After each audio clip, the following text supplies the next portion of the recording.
안녕하세요. 세계 정치의 복잡한 역학을 한국의 관점에서 분석하는 저입니다. 21세기 초부터 지금까지 베트남과 중국의 관계는 미국 요소와 분리될 수 없으며 반대로도 마찬가지입니다. 특히 국방과 경제 문제에서요. 익숙한 시나리오는 한쪽과의 관계가 따뜻해지면 다른 쪽이 약간 차가워지는 것입니다. 이렇게 오르락 내리락 하죠. 우리는 베트남과 서방의 세관 및 안보 협력에 대한 이야기를 여러 번 들었지만 중국의 관점에서는 어떨까요? 그들은 이 문제를 어떻게 바라보고 있을까요? 특히 최근 미국과 베트남이 세관 문제에 대해 논의 중인 가운데 베트남과 중국이 7월 21일부터 30일까지 중국 광시성에서 손에 손을 잡고 2025라는 이름의 육군 합동 훈련을 실시한다고 발표했습니다. 이는 양국 육군 간 최초의 합동 훈련으로 국경지역 공동순찰 훈련을 주제로 하여 양측 군대의 국경순찰 경험 교환을 강화하고 실질적 협력을 촉진하는 것을 목적으로 합니다. 논점 1. 베트남 중국 육군 합동훈련의 세부 내용과 전례 없는 역사적 의미. 베트남과 중국은 2024년 7월 21일부터 30일까지 중국 광시성에서 진행된 손에 손을 잡고 2024 육군 합동훈련에서 140명의 장교와 병사, 20대 이상의 차량, 170개 이상의 무기와 장비를 동원하였으며 위장 정찰, 총검술, 근접 격투, 무인 항공기 작전, 야전 의료, 화학 방어, 야외 치사 등 다양한 훈련 모드를 통해 양측이 긴밀히 협력하였고 이 과정에서 양국 군인들이 서로의 전술을 공유하며 국경관리 경험을 교환하는 데 초점을 맞추었습니다. 베트남 측에서는 군구일의 부사령관이 이끄는 대표단이 랑선성 군사지휘부에서 훈련 준비를 점검하였고 모든 부대가 양국이 합의한 훈련 계획에 따라 완벽하게 준비되었다고 확인되었으며 이는 이전에 양국이 해상 및 육상 국경에서 공동순찰이나 반테러 협력을 했던 수준을 초월하는 것으로 국경 지역에서 육군 합동훈련이 처음이라는 점에서 특별한 역사적 의미를 지니고 있습니다. 저는 이 훈련을 바라보며 과거 피비린내 나는 국경 분쟁의 역사를 가진 양국이 이제 군사적으로 손을 잡는 모습이 단순한 상징이 아니라 중국의 전략적 포섭 시도라고 봅니다. 왜냐하면 이 훈련은 중국이 베트남을 자신의 안보 영향권으로 끌어들이려는 계산된 움직임으로 보이며 이는 동남아시아 전체의 안보 균형을 위협할 수 있는 요소로 작용할 가능성이 크기 때문입니다.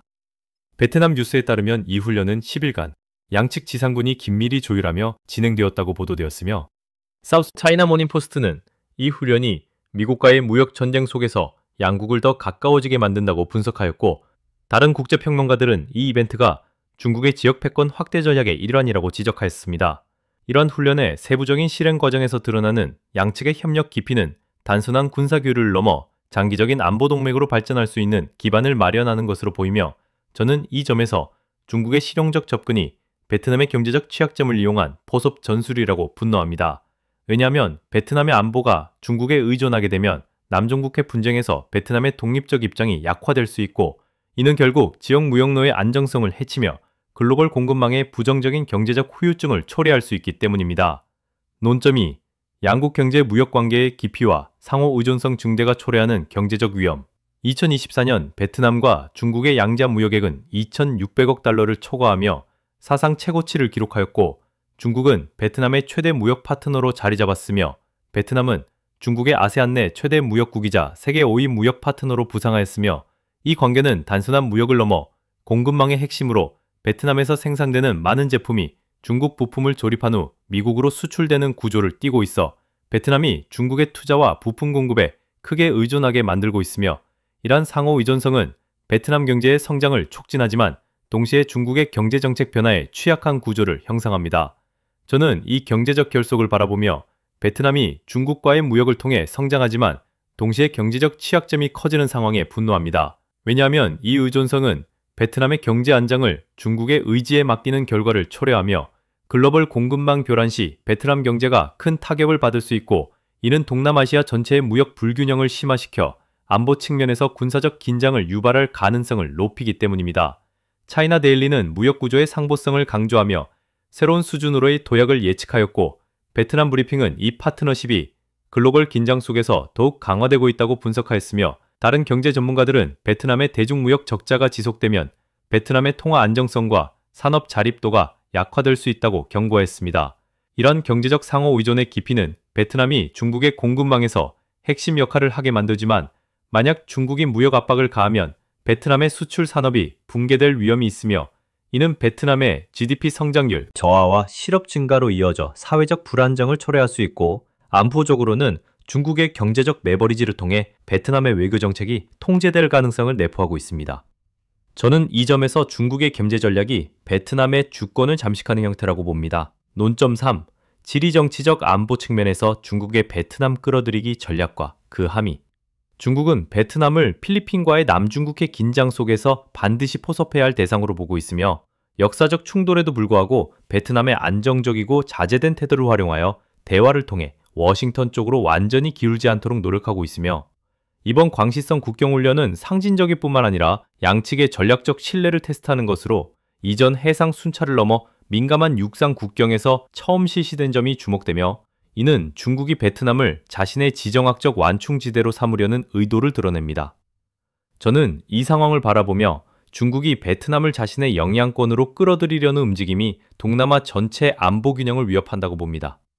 이는 중국의 패권 확대가 베트남을 통해 확산될 수 있으며, 결국 지역 안보 불안정을 초래하고 남중국해에서의 군사 충돌 위험을 높여 글로벌 무역로의 안정성을 해칠 수 있기 때문입니다.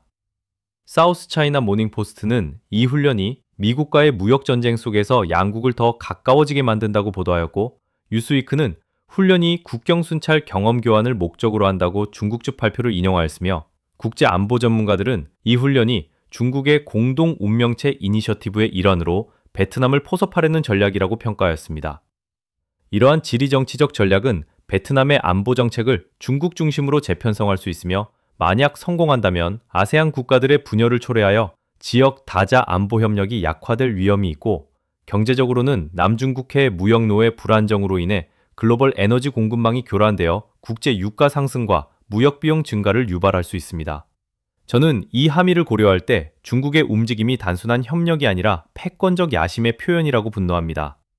논점 4. 베트남의 주동적 관계 개선 노력과 균형 외교의 실체. 베트남은 최근 중국 인민해방군 명예대를 호치민시에 초대하여 국가통일 30주년 기념행사에 참가시키는 등 전례 없는 제스처를 보였으며, 이는 양국 간 우호와 전면 협력을 강화하려는 의지를 나타내고, 베트남은 미국과의 무역 협상에서 양보를 했음에도 불구하고 중국과의 경제 흐름을 속이내리로 유지하며 공급망의 중요한 연결고리로 기능하고 있지만, 이는 양측으로부터 압박을 받을 위험을 동반하며 베트남의 외교는 독립, 자주 원칙을 유지하면서 대국 간 균형을 추구하는 형태입니다. 저는 베트남의 이러한 균형 외교를 바라보며 그것이 독립적 원칙을 지키려는 노력임에도 불구하고 중국의 영향력이 더 강해지는 결과를 초래할까 우려합니다. 이는 베트남의 안보가 중국 의존으로 취약해질 수 있으며, 경제적으로도 무역 분쟁 시 큰 손실을 입어 산업 다각화가 지연될 가능성이 크기 때문입니다. 이스트 아시아 포럼은 베트남의 미국, 중국 균형 외교가 경제 상호 의존성을 심화시킨다고 분석하였고, 아틀란틱 카운슬은 베트남이 미국과 중국 모두의 프렌드 쇼어링 대상이라고 지적하였으며, 다른 평론가들은 베트남의 이러한 접근이 장기적으로 중국의 경제적 압박에 취약하다고 비판하였습니다. 베트남의 주동적 노력은 양국 관계를 안정화시키지만, 만약 중국이 이를 이용해 베트남의 외교 자유를 제한한다면 베트남의 안보 자율성이 침해될 수 있고, 이는 아세안 내 분쟁 해결 메커니즘의 약화를 초래하며 경제적으로는 베트남의 투자 유치가 중국 중심으로 치우쳐 다국적 기업들의 이탈을 유발할 위험이 있습니다. 저는 이 실체를 직시하며 베트남의 균형 외교가 중국의 함정에 빠질 수 있다고 봅니다. 논점 5. 미국과의 관계 악화와 중국의 전략적 반격, 베트남의 대응. 미국은 베트남과의 무역 협상에서 0% 관세 개방을 주장하였으나, 곧 중국 요소가 포함된 베트남 제품에 40% 관세를 부과하여 베트남을 중국세 간 우회 도구로 의심하게 만들었고, 이는 베트남 경제에 타격을 주며 협상 내용을 왜곡했다고 베트남이 반발하게 하였으며, 트럼프 전 대통령은 베트남과의 협상이 미완성이라고 태도를 바꿨으며, 이는 미국의 압박이 베트남의 독립적 입장을 자극한 결과로 보입니다. 저는 이 갈등을 바라보며 미국의 강경 태도가 오히려 베트남을 중국 쪽으로 밀어붙이는 역효과를 내고 있다고 분노합니다. 이는 지역 안보에서 미국의 영향력이 약화될 수 있으며, 경제적으로 무역 전쟁이 확대되어 글로벌 공급망이 붕괴될 위험을 높이고 베트남의 수출 감소가 산업 쇠퇴로 이어질 수 있기 때문입니다. 폴리티코는 베트남이 미국과의 관세 협상을 생각했으나 트럼프의 게시물이 상황을 뒤집었다고 보도하였고, 로이터스는 미국 베트남 관세가 중국에 더 나쁜 신호라고 논평하였으며, 국제무역 전문가들은 이 사건이 베트남의 다각화 전략을 취엄하게 가속화할 것이라고 예측하였습니다. 이러한 미국과의 악화는 중국의 반격 기회를 제공하며 베트남의 대응은 독립적 원칙을 강조하지만 만약 지속된다면 베트남의 안보가 중국에 기울어 지역 군사 균형이 깨질 수 있고 경제적으로는 무역 장벽 증가로 베트남의 성장률이 하락하여 외국 투자 유입이 줄어들 위험이 있습니다.